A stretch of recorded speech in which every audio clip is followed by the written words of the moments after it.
Good morning, अस्सलाम वालेकुम। कैसे हैं आप लोग? उम्मीद करता हूँ आप लोग खैरियत से हैं।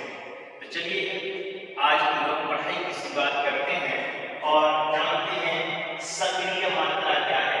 ये सक्रिय मात्रा एक लीटर पदार्थ के मोलों की संख्या को उसका सक्रिय मात्रा कहते हैं। उस पदार्थ की में उपस्थित मोलों की संख्या को सक्रिय मात्रा कहते हैं। जैसे कोई एक अभिक्रिया है A+B, जिससे कोई पदार्थ C+D बन रहे हैं, तो अभिक्रिया दर के नियमानुसार, अभिक्रिया दर हमने कल पढ़ा था, अभिक्रिया दर नियमानुसार सक्रिय मात्रा क्या होगी? अभिक्रिया दर नियमानुसार, अभिक्रिया दर नियमानुसार जो अभिक्रिया होगी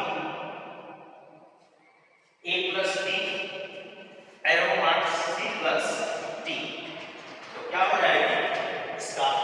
ये सक्रिय मात्रा के क्या होती है? समानुपाती होती है, यही ना? अभिक्रिया दर सक्रिय मात्राओं के समानुपाती होती है। तो हम ये कह सकते हैं कि R समानुपाती active mass of A, active mass of A plus active mass of A into active mass of B।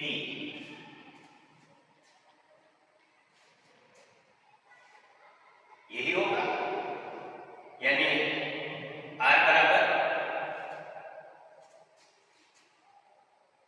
जब हम करेंगे यानी कि अभिक्रिया दर बराबर, तो यहाँ पर एक कांस्टेंट लगा लेंगे, कांस्टेंट हम K लगा देते हैं, तो K active mass of A, active mass of B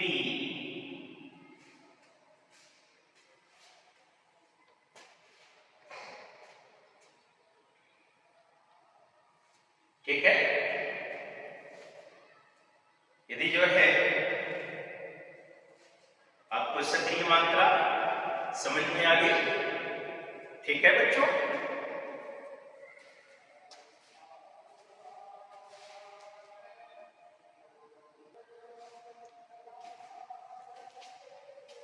आइए हम आगे समझते हैं तात्क्षणिक अभिक्रिया वेग। तात्क्षणिक अभिक्रिया वेग किसी क्षण पर अभिक्रिया के वेग को तात्क्षणिक अभिक्रिया वेग कहते हैं। इसे हम D से प्रदर्शित करते हैं, इसे हम D से प्रदर्शित करते हैं। जैसे मिसाल के तौर पर एक अभिक्रिया है A+2B, जिससे कोई पदार्थ, कोई उत्पाद बन रहा है 3C+D, ये पदार्थ बन रहा है, तो अभिक्रिया दर नियमानुसार R बराबर क्या होगा? बोलिए, R बराबर क्या होगा? इसे हम D से प्रदर्शित करते हैं, ठीक है? तो R बराबर क्या होगा? R बराबर आपका यहाँ पर अभिक्रिया A है, ठीक है? तो इसका एक्टिव मास ऑफ, इसका एक्टिव मास यानी कि इसकी सक्रिय मात्रा, A की सक्रिय मात्रा, A की सक्रिय मात्रा, तो इसे D से नोट करते हैं, तो D active mass of A by time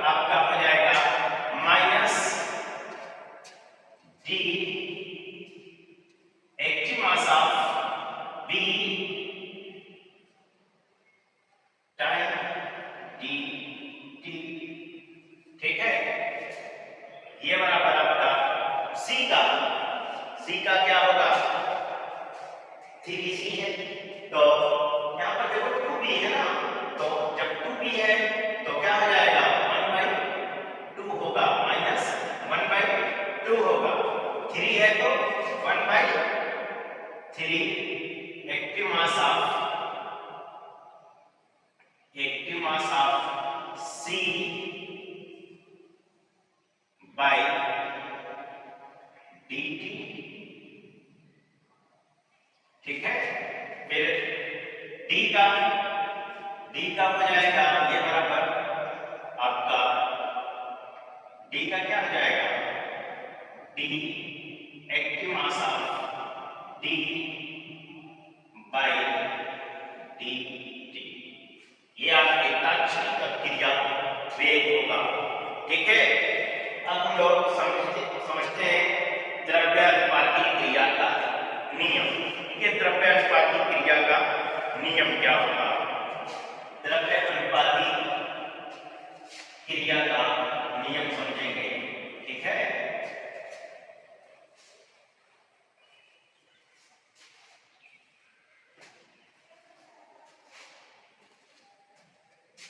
द्रव्यानुपाती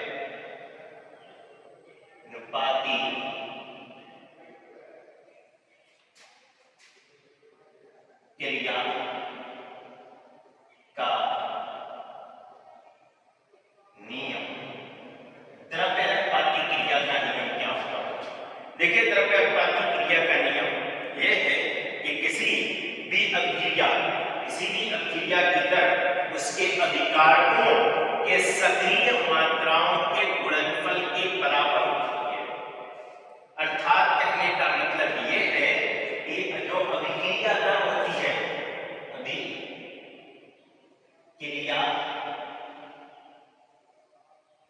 अभिक्रिया की जो दर होती है, क्रिया की जो दर होती है, प्रोफेशनल समानुपाती है ना, इसके अभिकारकों के सक्रिय मात्राओं के गुणनफल के बराबर होती है। किसके बराबर होती है, अभिकारकों के सक्रिय मात्राओं के गुणनफल के बराबर होती है, ये ना अभिकारकों के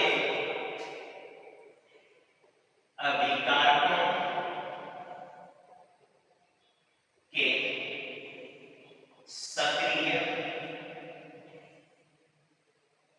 मात्राओं के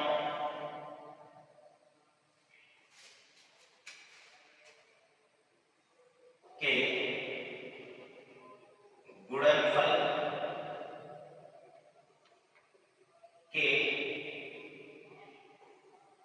बराबर होती है,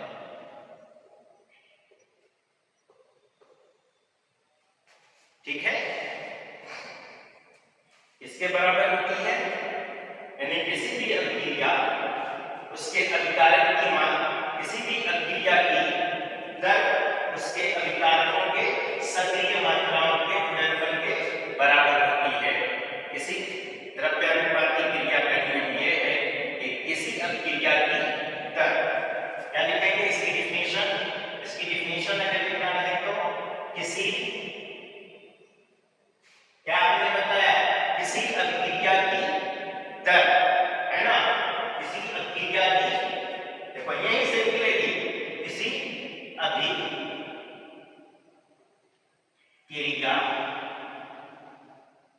की दर उसके अभिकारकों के, उसके अभिकारकों के सक्रिय मात्रा, उसके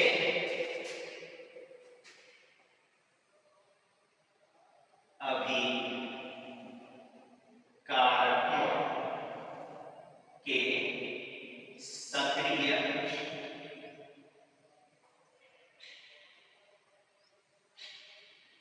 सक्रिय मात्राओं के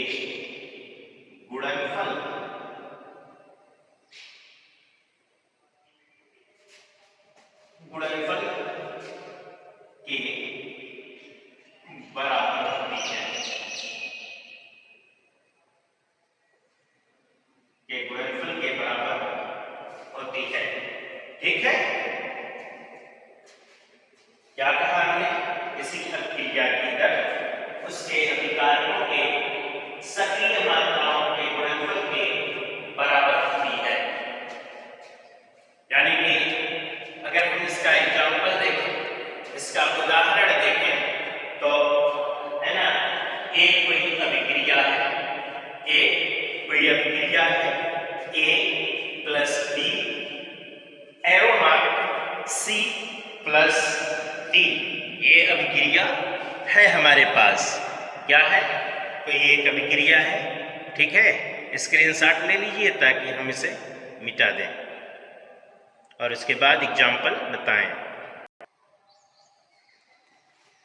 चलिए एग्जाम्पल देखते हैं इसका। ठीक है, एग्जाम्पल उदाहरण इसका हम लोग देखते हैं। उदाहरण, एक कोई अभिक्रिया है A प्लस B, ठीक है, arrow mark C plus D। तो ये अभिक्रिया है A plus B arrow mark C plus D। ठीक है,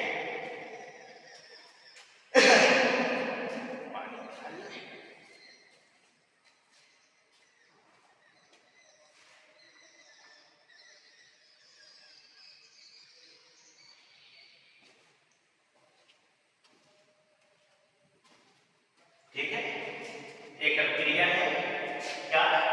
A प्लस B, जिससे कोई पदार्थ बन रहा है, कोई प्रोडक्ट बन रहा है C प्लस D। तो इसका द्रव्यानुपाती क्रिया का नियम इसका क्या होगा? देखिए, द्रव्यानुपाती क्रिया के नियमानुसार हमने बताया आपको कि क्या होता है, अभिक्रिया दर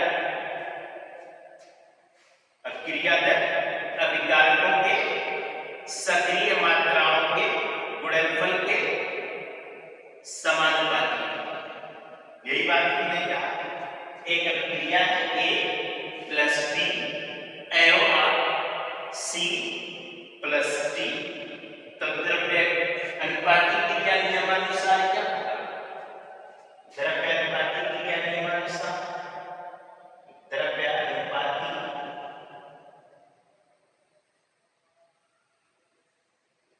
क्रिया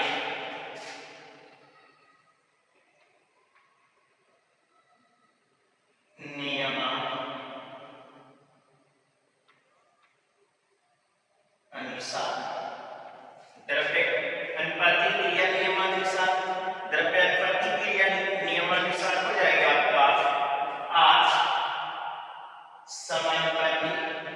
द्रव्य अनुपाती क्रिया नियम को R से नोट करते हैं और अभिक्रिया है का एक्टिव मास A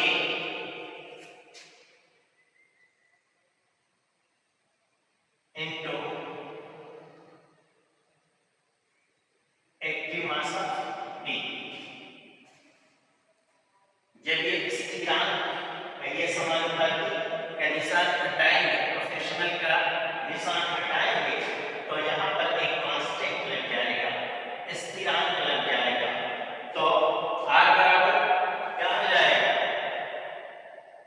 कि active mass of A active mass of B।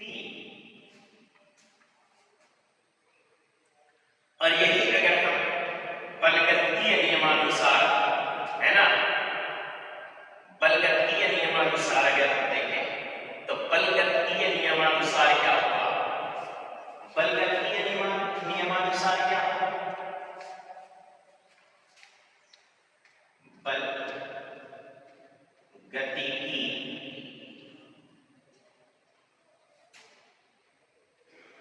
नियमानुसार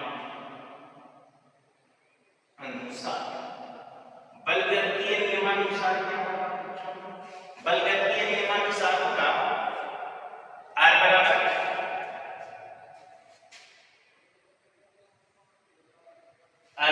क्या होगा? इसका A plus B arrow mark C plus D का क्या होगा? माइनस